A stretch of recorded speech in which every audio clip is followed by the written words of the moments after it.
ওয়ালা তাওয়াক্কালনা বিওয়ালিদাইক, তোমার পিতামাতার সঙ্গে খবরদার অসৎ আচরণ করবে না, খবরদার অসৎ আচরণ করবে না, তখনও করবে না আন তুখরিজা, যদি তোমাকে বাহির করে দেয়, বিআহলিকা ওয়া মালিকা, তোমার বাড়ি থেকে যদি তোমাকে বাহির করে দেয়, তোমার মাল থেকে তোমাকে যদি বঞ্চিত করে দেয়, সব কিছু থেকে বঞ্চিত করে দিলেও, সব মাল থেকে তোমাকে সরে যেতে বললেও, তারপরেও তুমি তোমার পিতামাতার সঙ্গে অসৎ আচরণ করতে পারবে না। ঠেকান দিন এবার কে বলছে? নবী মুহাম্মদ সাল্লাল্লাহু আলাইহি ওয়াসাল্লাম বলছেন, আপনার সামান্য একটু মাছের জন্য মন খারাপ, সামান্য 1000 টাকা দেওয়ার জন্য মন খারাপ, আপনি ঠেকান দেখি। নবী মুহাম্মদ সাল্লাল্লাহু আলাইহি ওয়াসাল্লাম বলছে, যদি তোমাকে বাড়ি থেকে বাহির করে দেয়, যদি তোমাকে মাল থেকে বহিষ্কার করে দেয়, যদি তোমাকে সব কিছু থেকে বঞ্চিত করে দেয়, তারপরেও তুমি শব্দ বলতে পারবে না। ধমক দেওয়া তো অনেক দূরের কথা।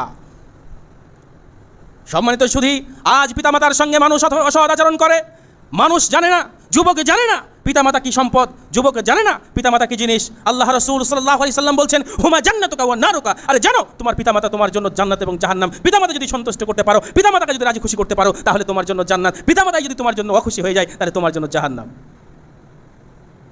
পিতামাতা এত বড় একটা সম্পদ, যে ব্যক্তি দুনিয়ার বুকে পেল, দুনিয়ার বুকে পাওয়ার পরেও তাকে রাজি খুশি করতে পারলো না, জান্নাত নিতে পারলো না, এর মতো হতভাগা আর কে আছে? ওই যে আয়াতে বলছিলেন, সম্মানিত সুধী, তাহলে আপনি কি করবেন? আপনি কি করবেন? আপনার পিতা আপনার মাতা আপনার সঙ্গে এত খারাপ আচরণ করছে, এত খারাপ কথা বলছে, এত খারাপ আচরণ করছে, যে আচরণ আপনার সহ্যর মতো নয়, যে আচরণ আপনাকে ভালো লাগে না। অনেক কিছু হয়তো বা এমনও হতে পারে যে আপনার পিতা বার্ধক্যে উপনীত হওয়ার কারণে তার সেন্স লস হয়েছে, সমস্যা হচ্ছে। আপনার পিতা দেখা যাচ্ছে হয়তো বা আপনি এখনই খাবার দিয়ে বার হয়ে চলে এলেন, তাকে খেতে দিলেন, খাওয়ালেন, সেবা করলেন, শুশ্রূষা করলেন, কিন্তু আপনি যেই বেরিয়ে এসেছেন, হয়তো আমার মতো কেউ একজন দেখতে গেছে, আর যাওয়ার পরেই হয়তো আমাকে দেখে বলছে, ভাই তাজিবুর রহমান আপনি এসেছেন, আমার বেটা আমার সন্তান আমাকে খেতে দেয় না, আমাকে দেখে না, অথচ এখনই আপনি খাইয়ে গেলেন। কথা বুঝতে পারলেন না? ঠেকান দেখে এবার কী করবেন? কি বলবেন আপনি? এরপরেও আপনার কিছু বলার নেই। কেন? আপনি উহু শব্দটাও বলতে পারবেন না। এটা আল্লাহ বলেছেন, আল্লাহ বলেছেন উফিউ ওয়ালা তানহারহুমা, খবরদার তুমি উহু শব্দটাও বলবে না। আমার আব্বা বললো আপনাকে এই কথা, আমার আব্বা বলেছে, আমার মা বলেছে এই কথা, এই কথাটা আপনি বলতে পারবেন না। তাকে গিয়ে ধমক দেওয়া তো দূরের কথা। তাহলে কি করবেন? মহা সমস্যা। কি বলবেন?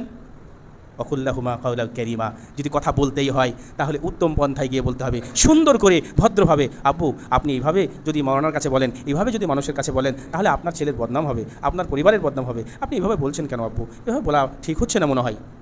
এভাবে বলতে পারেন, অকুল্লাহুমা কাউলান কারীমা। আপনি সৎভাবে, সুন্দরভাবে, মিষ্টভাষীতে আপনি আপনার আব্বুকে বলেন। আপনার স্ত্রীর জন্য আপনার মা অনেক অভিযোগ করে, আপনার স্ত্রীর জন্য আপনার আব্বু অনেক অভিযোগ করে।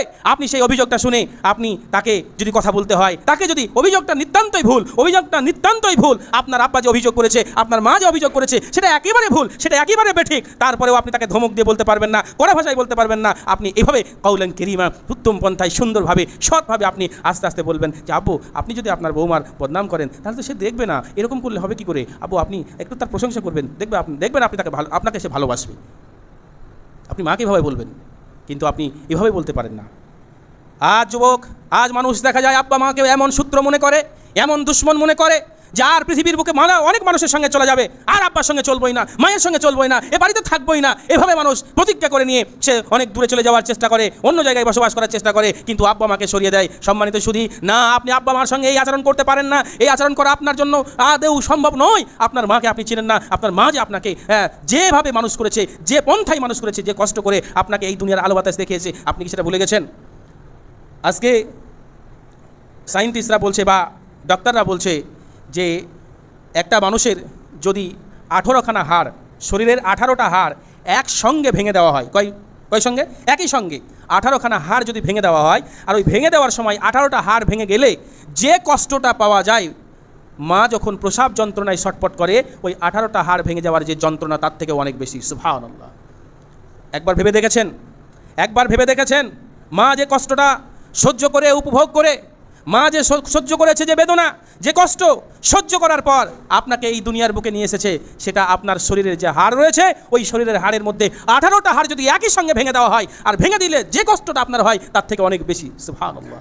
আপনি সেই মাকে কি করে কষ্ট দেন, সেই মাকে কি করে ধিড়কান, সেই মাকে কি করে ধমক দিয়ে কথা বলেন, সেই মার সঙ্গে কি করে অসদাচরণ করেন, সেই মার সঙ্গে কি করে খারাপ ব্যবহার করেন। আরে আপনার মায়ের পায়ের তলে আপনার জান্নাত রয়েছে। ইন্নাজ জান্নাতা তাহতা আকদামি, পায়ের নিচে হচ্ছে আপনার জন্য, আপনার মায়ের পায়ের নিচে হচ্ছে আপনার জন্য বেহেশত। আপনি সেই মাকে কি করে ধিড়কান, সেই মাকে কি করে আপনি কষ্ট দেন।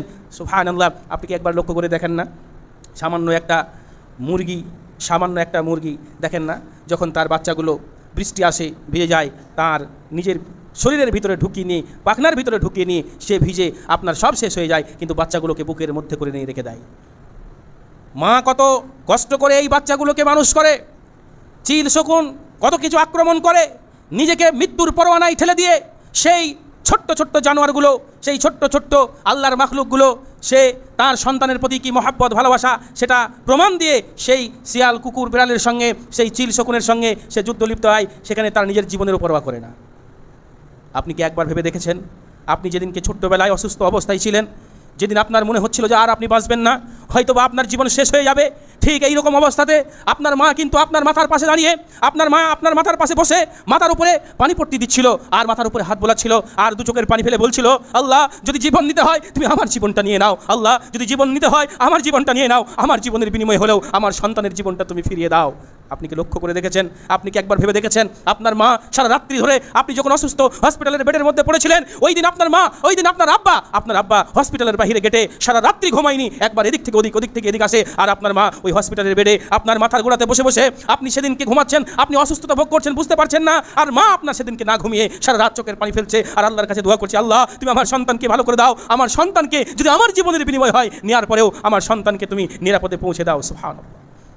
আপনার আব্বা সেদিনকে সারা রাত্রি মশা ডাসের কামড়কে সহ্য করে হসপিটালের বাইরে বসেছিলেন, সেদিনকে থাকার জায়গা ছিল না, বসার জায়গা ছিল না, ঠিকমতো পরিবেশ হচ্ছিল না, একটু আরাম করব, সারা রাত্রি আপনার জন্য অপেক্ষা করে হসপিটালের মধ্যে আপনি আছেন, আর বাইরে আপনার আব্বা কাটা কবিতরের মতো তড়পাচ্ছেন, আমার সন্তানের কি হচ্ছে, আমার সন্তানের কি হচ্ছে, আমার সন্তানের কি অবস্থা হবে। আপনি কি একবার ভেবে দেখেন না, আজ আপনি স্ত্রী পেয়েছেন, আজ যুবক হয়েছেন, আজ আপনি খাটতে পেরেছেন, আজকে আপনার অর্থ হয়েছে, আজকে আপনার সম্পদ হয়েছে, আর আপনি সন্তান হয়ে আজকে